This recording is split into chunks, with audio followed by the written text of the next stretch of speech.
anything close to as exciting as racing a car for empowerment, because it's supposedly a guy's thing kind of thing. So to know that you must have bragging rights. You must have like so much respect. His friends must be like, oh my God, it's like your wife or something. Yeah, it's pretty fun, when You're that you have your girl. helmet on and you step out of the car and they're like, "Whoa, that's a chick driving that car." It's like, yeah, it's fun. Right. It's definitely an Right. experience. Yeah, that must be. Yeah, for sure. So tell us a little bit, tell us a little bit about your story, because I know that you started off with being a car girl, but then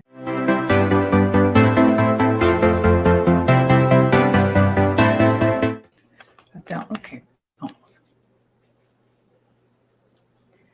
Hello, and to all of you, wherever you are in your necks of the woods, morning, afternoon, good evening, whatever it is. Thank you so much for joining us on the Resilient Mother podcast. I am Catherine Tyson-Sewell.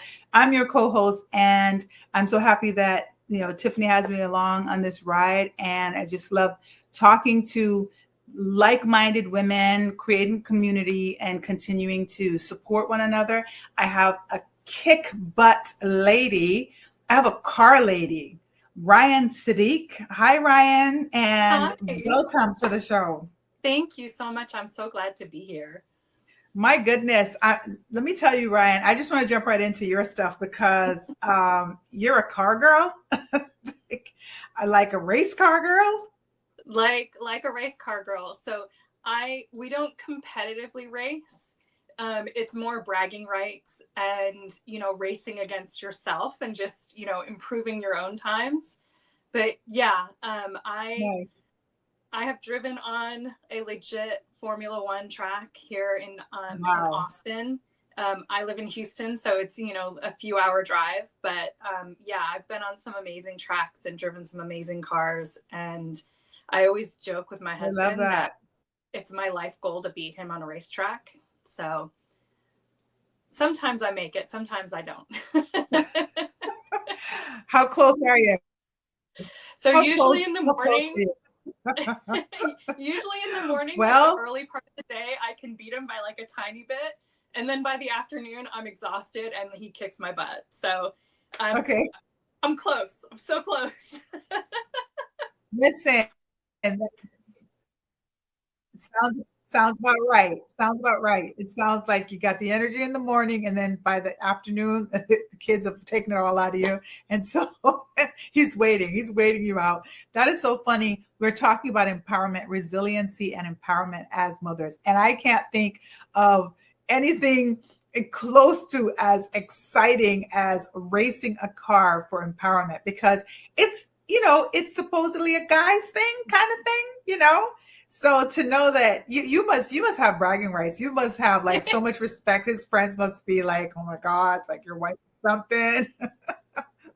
Yeah, it's pretty fun, when You're that you have your girl. helmet on and you step out of the car and they're like, "Whoa, that's a chick driving that car." It's like, yeah. It's fun. Right. It's definitely an Right. experience. Yeah, that must be. Yeah, for sure. So tell us a little bit, tell us a little bit about your story, because I know that you started off with being a car girl, but then you ended up not being well enough to really race cars like you used to. So tell us a little bit about your story. So my story, like so many others, is COVID hit. And as a car girl, I have a quote that I tell everybody, and it's attributed to Mario Andretti. And it's, "When life gives you a curve, downshift and take it aggressively." So COVID, Wow. I had to leave my job during COVID. I was a financial professional, and now my kids are at home. We're doing distance learning. I can't do my job from home because of federal regulations. So now I'm home with the kids, and we're all struggling to try to figure out this new normal, right? Everybody always talked about that in COVID. What's this new normal? Right. And Right. when we caught COVID, it wasn't that bad. It was kind of a mild case. Like it was like the flu. But for me, it wasn't going away. And then about a month later, I ended up with really, really horrible tremors in my hands, to the point where I was dropping things. I couldn't write. Like, it was really bad. So now I'm going through all kinds of testing for MS. Do I have Parkinson's? MRIs, all kinds of things. And of course, I've had thyroid issues for a really long time. And so I know the medical system, they want to give you a pill and shut you up and send you on your way.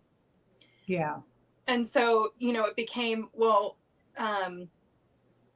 you're over medicated in your thyroid. That's why you're having such bad tremors. And it's like, no, this is Right.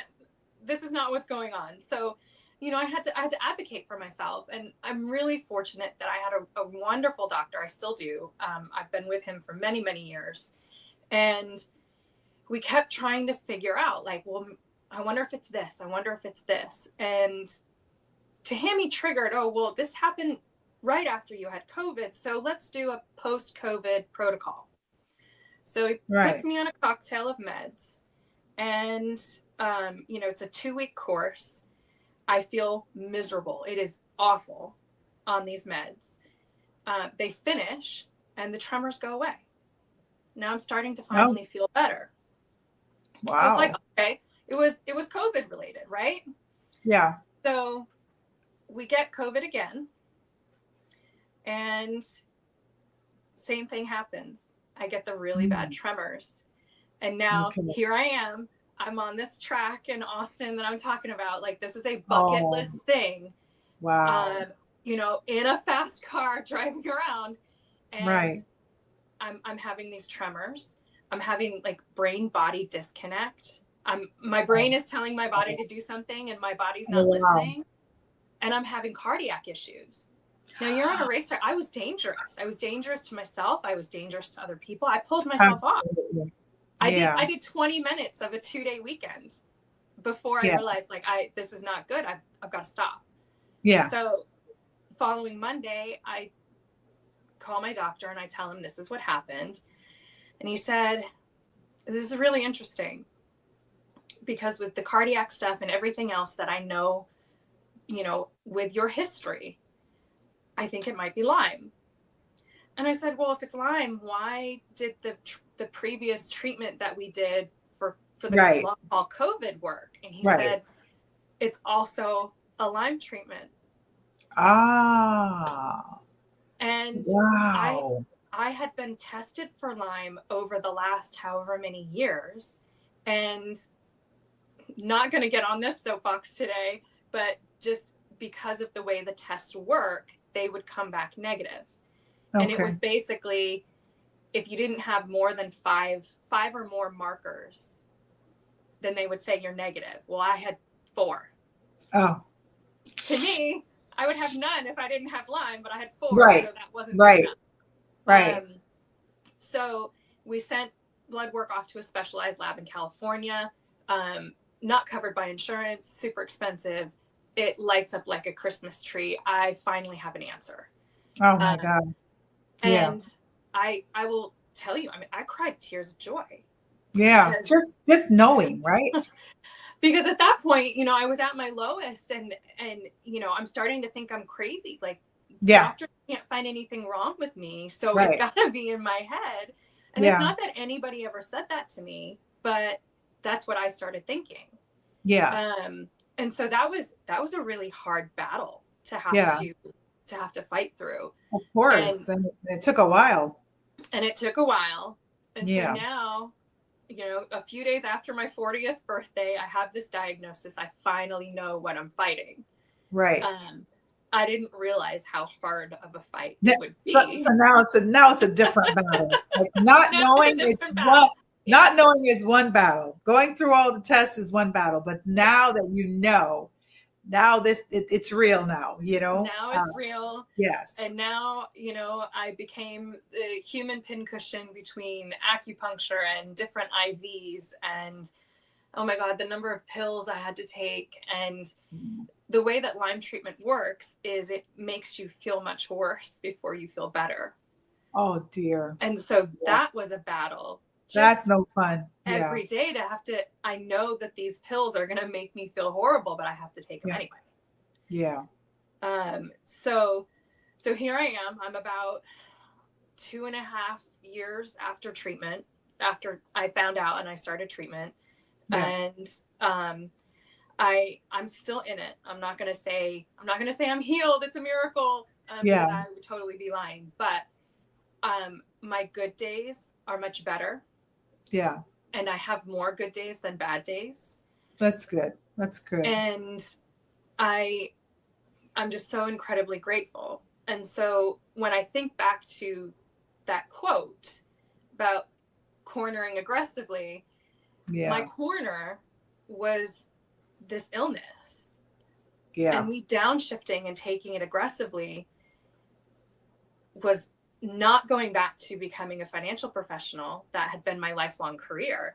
Right. It was taking the love and the passion from cars and turning it into a children's book series. Something else. Yes. And turn it into something else. Yeah. You got to pivot. One of my adult children say that a lot. He says, "Mommy, you just got to learn how to pivot. Okay, things will happen, but you got to pivot."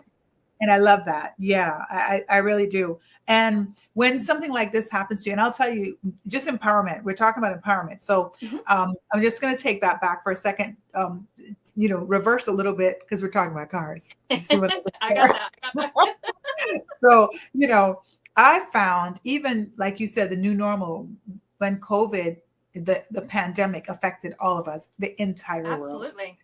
I found that since that happened, to me, whenever anything medical comes up, I mean, I don't want to step on any toes because I always love medical professionals and trust them. You got to almost be your own doctor, though. Like, I find, like, I don't know if it's because times are changing and 20, 30 years ago, medicine looked like this or whatever, but I find that you have to be your strongest advocate, because they will send you home with medicine and they will say, this is going to fix it, or you might hear something different from different people. Yeah. They don't know your body. So I've had to trust my body. I've had to trust what I know doesn't feel right. I have to trust what I know, is going to work, what something looks like. I'm not going to be frantic, but I also have to try to, take care of myself. So I think that really was a part of your journey as well. And absolutely. Getting to the bottom of it was you really knowing in yourself, I'm not crazy. I am feeling these things. It's, this isn't the normal me. So can we continue looking? Can we, can we, what is it? Downshift or whatever. Can we do that? And then change your life. Like you have to adjust now. How old are your children? I'll ask that. So right now they are 8 and 10. Okay. So when I was going through this, they were little. So, I mean, 8 and 10, those aren't big kids either. They have a lot of needs, they still need mommy. And so that's tough. But you turn that into something good. So you pivoted, and is the series, I'm looking because I did some research on you. Speedy Phoebe. Speedy Phoebe is my first book. Yep. Okay. And the second one is due to be released. Hopefully by the time this recording airs, it'll be out in the wild. Awesome. Off the racetrack.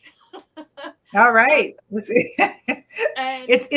in the little area now. It's getting ready. The flags are. It's in ready pit lane. It's in pit lane. It's getting ready. You got the lingo. Pit lane. And so the book, not only is it about my love of cars, but it's about they're funny enough. There was one particular car that we used to have, and it was like it was a Porsche. All right, I will say it was a Porsche, and people say that's a really nice car. Well, when I say it's a Porsche, it was the bottom of the Porsche lineup. This it's a classic. Was it a classic? It was. So at the time, it was about 10 years old. So it was a 2008, and when I had it, it was about 10 years old. And it was just one of those cars where it wasn't fancy, it was smaller, and it was not the most powerful car, but it had, for a car, it had so much heart. And Yeah. like, I could slam it around that racetrack, and it was like, what else do you got for me? And so Wow. part of my character, They don't make them like that anymore. no, they don't, for sure, they don't. So part of my character is based off of this car. And my experiences at the track, you know, people kind of looking at you sideways, like, who's this chick in this car that has no power, and you know, Yeah. what is she gonna do? And being able to show them, you know, like, I can do pretty cool things. Yeah. But also the main character, Phoebe, she shows resilience. Yeah. So she's teased at school because she's the smallest and she's not the most powerful. And she doesn't win the first couple of races because she gets in her head. Yeah. Yeah. And then Wow. and then for the third race, she has to really reflect and see, you know, look inside and see, what am I good at? You know, Yeah. what makes me me? Right. And then she has to apply that. And first of all, she has to be kind to herself. Yes. And that was a huge lesson that I wanted to make sure I was teaching kids, but also reminding myself and the other adults reading the story. Yeah. We need to be kind to ourselves. Yeah. And also kind to others who may not have been kind to us. Right. Right. So for sure. So that's the first book, is, you know, about resilience and kindness and self-worth. And you know, I tried to make it fun with fun characters, and, you know, put in a couple of Easter eggs for the adults reading it, that they can kind of laugh about things. Like the garbage truck character who eats leftover spaghetti as his favorite food. So, you know. Yeah. Must be a lot of that. Yeah. But that's great, because it sounds like, you know, there's a lot of lessons. One of them that I heard was, don't judge a book by the cover. And if someone is judging you by the cover, that, you know, you just got you got to stay the course, because you know the truth. Exactly. So, you know, and I love that, because now when you are not kicking your own butt, when you know the truth, right? Because I think I need to write a book about not kicking your own butt, because honestly, right? Like, just be your own friend. Like, be there, you know, be there for yourself, have your own back, because you do know the truth. So when people come at you with misinformation, and I love the fact that at this age of my life too, people can criticize me. They can tell me anything. They can write, they can text me mean stuff. It doesn't matter. And I'll just say, well, I'm not going to receive that, because I know it's not true, you know? Right. Kids don't know that, do they? So they don't. Being a mother and being a parent is so important, that we are giving them those sorts of tools for empowerment. So that's what I love about Speedy Phoebe as well. And I read some of the reviews about it, and I love that. It just sounds like you brought it from a place of what you know, which is your little Portia that didn't look like much, but believed in herself, and got out there and kicked butt. And you know what? Kicking butt looks different for everybody. It doesn't have to look the same. It does. Yep. It doesn't, right? We don't have to be next to someone and be exactly like them. We're all so different anyway. And there's enough room for us to shine. There's enough room for us. So I love that. I'm very, very excited about that. And saying it to children. What are you going to do with it? Are you making the school rounds, or what are some of your plans for the book? So I actually, just the other night, I stayed up until it was past midnight by the time we finished, but I did a school reading for a 3rd grade class at an international school in Qatar. So, you know, it was an old friend that I went to elementary school and high school with. She's the head of the English department over at this international school. She asked me to come and read. So yeah, I mean, I've been absolutely enjoying it, and having the conversations with these kids, you know, and hearing them pick up on the lessons without me prompting. and they ask such amazing questions about the book and the characters, and even about becoming an author. Yeah. My story about Yeah. how I worked for an investment company and now I'm an author. Like, how does that work? Exactly. So it's been a ton of fun reading to these kids. I do local readings actually in schools. I do virtual readings. I also do events. I just did a big event. It was a charity car show, and it was benefiting 2 children's charities. So I sold books to be donated to the children's charities, and then also donated a portion of proceeds. So That's nice. I just, I really enjoy having this platform. Yeah. And even on the days where I really don't feel well, I have something to look forward to. And Yeah. and I'm showing my kids that even though I'm sick, I'm taking care of myself the best that I can, but I'm also doing things Yeah. for other people. I'm able to take my Yeah. illness and make it something more than me just being sick. Yeah. So I'm hoping that they're picking up on these lessons as they're happening. They are. I'm sure they are. I'm sure they Yeah. are. Because I think you're also able to redefine what being sick means. So, and the level of sickness. So, even though you are sick, your level of sickness is that some days, you can do a little bit more than you can on Yeah. some days. But the days that you can do more, you're going to do more. The days Right. that you can't do more, you're going to sit down. You're going to relax. Right. You're going to take it easy. You're going to be kind to yourself, and they're going to be kind to you as well. So you're teaching them that. You're teaching them compassion. You're teaching them how to take care of people. Not just be cared for, but to take care of people. Because I really believe that as parents, we are preparing our children for their adult life, and so they're going to need all of these things to be amazing humans, aren't they? Yeah. And I just, all we can do is hope that we've done the best for our kids and, send them out in the world being decent people. Absolutely. So absolutely. Hopefully. Yeah. And I think some of the things that you're doing right now, it's kind of, you're going beyond I hope this works out. You're putting in the work. And so, because what happened to you happened to you. Right. It wasn't a part of the plan. It's probably not something you could have thought about 10 years ago, but here you are. Yeah. And so how do we pivot? How do we work it out where we are? And how do we corner aggressively? Yes, absolutely.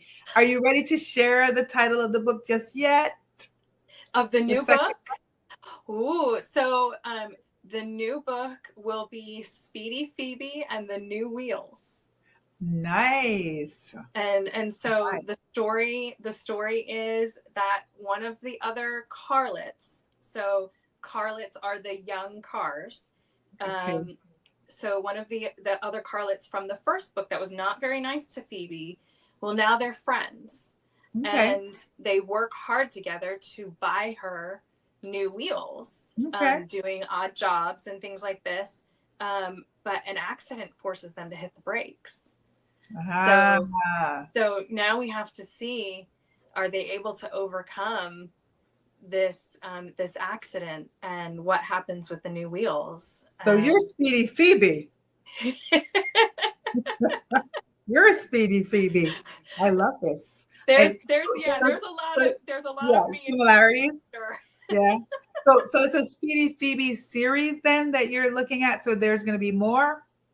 Yeah, so I'm calling it the Carson Elementary Series. Carson Elementary is the school that they go to.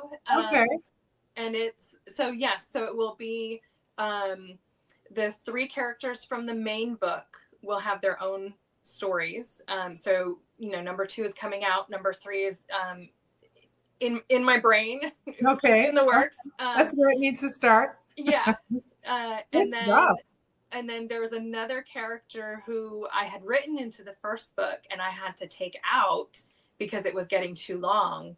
And so he will be introduced after the first 3. Nice. So I'm super excited. Yeah. This sounds like a series. It sounds like it's that you need a book deal for this thing. It sounds like to the moon, Alice. At this point, it really does. We're just asking all of our guests to share us with your networks as well. Absolutely. So, this is a beautiful platform that Tiffany has provided for mothers to come on and talk about resiliency and to support one another. Absolutely. But at the same time, like, let your networks know about it so that we can all kind of get on the train, For like sure. this is a hub where we're sitting together, but we want, send it out, because this is where your story will also be able to help someone else, Yeah. as they hear it.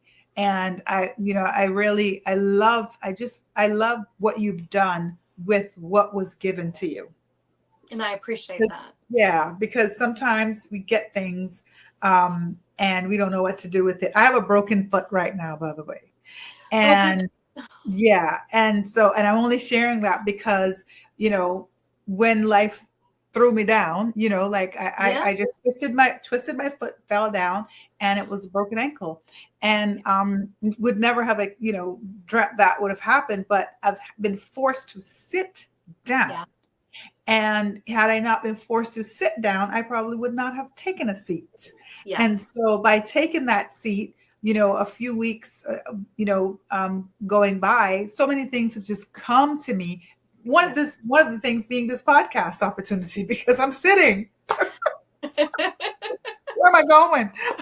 and see, and that's the thing, there's always going to be those curves. There's Yes. always going to be those corners.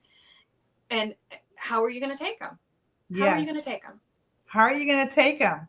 And and that in itself is empowerment. Now, please tell all of our listeners, our viewers, where they can find you. If they want you to come out to a school, I don't know. If they have school, we'll travel. I don't know. Let them know how they can find Speedy Phoebe also. So I am on Instagram. I'm working on that program. It's not my comfort zone. So I'm working, I'm coming out of my comfort zone for Instagram. And so my handle is at Ryanne Siddiq _author. And, I try to have a mix of book stuff and, projects that I'm working on, as well as like some motivational stuff. So, I'm not trying to bore people with all the book stuff. I want it to be, a safe space and a fun space and motivating for everybody. So you can find me there. My book is on Amazon. It's on most major retailers online, Barnes and Noble, all of that. And I'm just, I'm so grateful for the opportunity. There are limited opportunities for me to do out of Houston. So I'm based in Houston. Obviously virtual I can do anywhere, Right. and have done anywhere. But as far as like in-person visits, it would be kind of a case-by-case basis. Of course. If you live by a friend or a relative and you want me to come to your school, then I can probably work something out. But, random cities, probably not. Yeah. We understand. So definitely it has to be something that can be accommodated. And then, but hey, Texas is a big place as well. Is. And you're in Houston. Houston's pretty big. If I have an excuse to drive my race car to you, there's good tracks in Dallas. There's good tracks in Alabama. You will get behind that wheel of Speedy Phoebe and hit the road. I love that. Right. It's been so awesome chatting with you, meeting you. Thank you so much for being so accommodating, because we're challenged with time zone stuff. And so I'm like, can you be ready in an hour, Ryan? No, it worked out totally fine. I'm glad we were able to work it out. And I just, again, I appreciate you ladies. I appreciate the platform, and I appreciate what you're doing for other women. Thank you.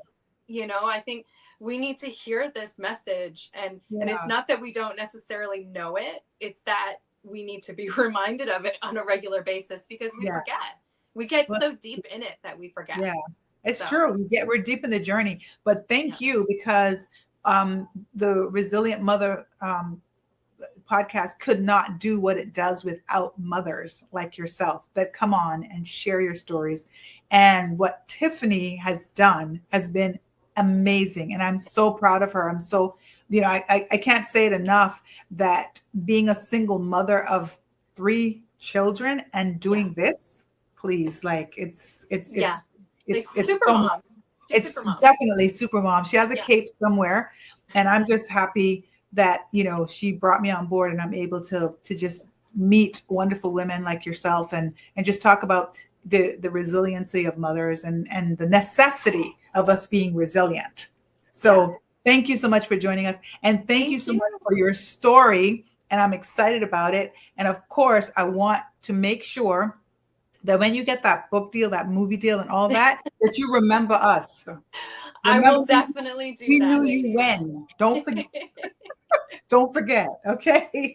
Thank you so much. You take care of yourself. It's been awesome. And whenever you want to jump on again, just let us know. We're going to keep up with you, and we want to make sure that we keep our community going and supporting one another. I would absolutely love that. Thank you so much. Thank you. Take care. You too. Bye. Okay. Almost. Hello, and to all of you, wherever you are in your necks of the woods, morning, afternoon, good evening, whatever it is. Thank you so much for joining us on the Resilient Mother podcast. I am Catherine Tyson-Sewell. I'm your co-host, and I'm so happy that Tiffany has me along on this ride, and I just love talking to like-minded women, creating community, and continuing to support one another. I have a kick butt lady. I have a car lady, Ryanne Siddiq. Hi, Ryanne, and welcome to the show. Thank you so much. I'm so glad to be here. My goodness. Let me tell you, Ryanne, I just want to jump right into your stuff, because you're a car girl. like a race car girl. Like a race car girl. So we don't competitively race. It's more bragging rights and, racing against yourself and just, improving your own times. But I have driven on a legit Formula One track here in Austin. I live in Houston, so it's, a few hour drive, but I've been on some amazing tracks and driven some amazing cars. And I always joke with my husband. I love that. Thank you for joining us today. Please don't forget to subscribe so we can share this message. We are a worldwide podcast with guests all around the world, and we want to continue to grow this community. You can find us on socials. You could also be a guest. Look for that link below if you'd be interested in being a guest on the podcast. If you know a sponsor or would like to be a sponsor, please reach out to me or Catherine as well. Sure. We want you all on this journey. We want to hear your stories. We want to share your stories. We want to gain strength from each other, because together we're stronger. And to never forget the blessing of being a mother and what we're creating. We're creating the future every single day of our lives. So get on this train with us, and let's do this thing, moms. I believe in you. Believe in yourself. God bless. And we'll see you around. Take care.